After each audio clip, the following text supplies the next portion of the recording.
নমস্কার বন্ধুরা, কৃষ্ণ ইলেকট্রনিক্সের পক্ষ থেকে আপনাদের সকলকে স্বাগত জানাচ্ছি। আশা করি সবাই ভালো আছেন।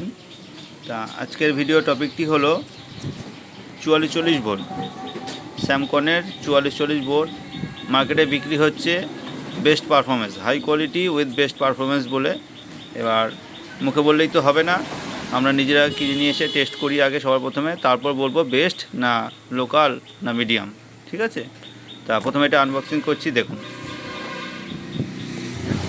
কেন বিক্রির সময় অনেকে অনেক কথাই বলে, আসল পারফরমেন্স বোঝা যায় যখন আমরা টেস্ট করব তখন। তা প্রথমে প্যাকেজিং আর বিল্ড কোয়ালিটির কথা বলি। প্যাকেজিং নিয়ে কোনো ইস্যু নেই, নো ইস্যু, খুব ভালো প্যাকেজিং, এয়ারলক প্যাকেজিং, কোনো পাশ দিয়ে খোলা যাচ্ছে না। এটা সিলটা কেটে তারপর বেটা বের করতে হবে। আচ্ছা, তা সিলটা কাটছি, দেখুন। প্যাকেজিং নিয়ে কোনো সমস্যা নেই, কোনো ইস্যু নেই, খুব ভালো। স্যামকনের একটা জিনিস খুব ভালো করেছে, আচ্ছা এবার খুলে দেখি। ওয়াও, বোর্ডটা দেখে তো খারাপ মনে হচ্ছে না। পিসিবি খুব ভালো পিসিবি, মোটা পিসিবি, কোয়ালিটি তো দেখে ভালোই মনে হচ্ছে। হিটসিং, ওয়াও, হিটসিং নিয়ে কোনো কথা হবে না। আমি আজ পর্যন্ত যে কটা মন্ট্রি বোর্ড বলুন বা আরও আদার্স যে সমস্ত 4400 বোর্ডের ইউজ করেছি, সবথেকে বেস্ট হিটসিং দিয়েছে এটা, সবথেকে বেস্ট, সবথেকে মোটা। দেখুন থিকনেস কি অ্যালুমিনিয়ামের, সুপার কোয়ালিটি। আর ব্যাক সাইডে ফিনিশিং ভালো, খারাপ না, পরিষ্কার সুন্দর, ঝালাইগুলো গোটা গোটা আছে, খুব সুন্দর। তারের কোয়ালিটি নিয়ে আমি কোনো কথা বলবো না, কারণ তার নিয়ে অনেক বড় বড় কোম্পানিও তারের পয়সা খায়, টাকা খায়। তার নিয়ে বলবো না যে তার খুব ভালো তার, কস্ট কাটিং করে। হ্যাঁ, লোকাল তার, এ নিয়ে কিছু বলার নেই। 2-3 বার এখন আঁচড়া করলে গোড়া ছিঁড়তে থাকে। যাই হোক, তার নেই, সে আমরা লাগিয়ে নিতে পারবো, হিটসিংও লাগিয়ে নিতে পারবো। মেন হচ্ছে আমাদের ডিজাইন, যে ডিজাইনটা চেঞ্জ করা যায় না, সেটা হলো ডিজাইন। ডিজাইন যদি ভালো থাকে বাকি সব কিছু মেনে নেওয়া যায়।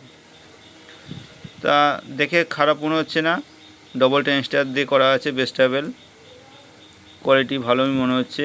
আর ডবল আইসি দিয়ে দেখুন, একটা আইসির মধ্যে কি একটা নীল রঙের কি একটা দেখা যাচ্ছে, ওটা কি বুঝতে পারছি না। ওটা কোনো তারের টুকরো হবে, তো তার ঝুলেছে সেই টুকরো হবে, তো সেরকমই মনে হচ্ছে। এটা কোনো আইসির কোনো পার্ট নয়, হ্যাঁ ঠিকই তাই, তারেরই পার্ট। যাই হোক, দেখে যেহেতু ভালো মনে হচ্ছে, এবার টেস্টিং করে আসল পরীক্ষাটা বোঝা যাবে।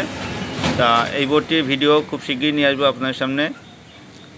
আর এটা দিয়ে যে স্পিকারটা টেস্ট করবো সেটা 8 ইঞ্চি 40 ওয়াটের স্পিকার, দুখানা টেস্ট করব, প্লাস 6 ইঞ্চিরও টেস্ট করব, করে আপনাদেরকে রিভিউ জানাবো যে কীরকম পারফরমেন্স। সেই অনুযায়ী আমরা আপনাদেরকে বলবো যে কিনবেন কি কিনবেন না, বা আমাদের মতামত আমরা জানাবো। ভালো কপার ট্রান্সফার লাগবে। আর এই বোর্ড চালানোর জন্য সবসময় 4 অ্যাম্পিয়ার মিনিমাম ট্রান্সফর্মার দেবেন, পিওর কপার, 0 বড় 4 অ্যাম্পিয়ার। 5 অ্যাম্পিয়ার হলে খুবই ভালো, কিন্তু তার সাথে ফ্যান দিতে হবে, হিটসিং একটু বাড়াতে হবে। যেরকমই হিটসিং দিক আর একটু বাড়াতে হবে, প্লাস একটা ফ্যান ইউজ করতে হবে। তবে কি আপনারা 5 অ্যাম্পিয়ার ইউজ করতে পারবেন এবং পারফরমেন্স খুব ভালো পাবেন। তা এটার রিভিউ নিয়ে আসবো, ভিডিও টেস্টিং নিয়ে আসবো। সবাই ভালো থাকবেন, এখনকার ভিডিও এই পর্যন্তই।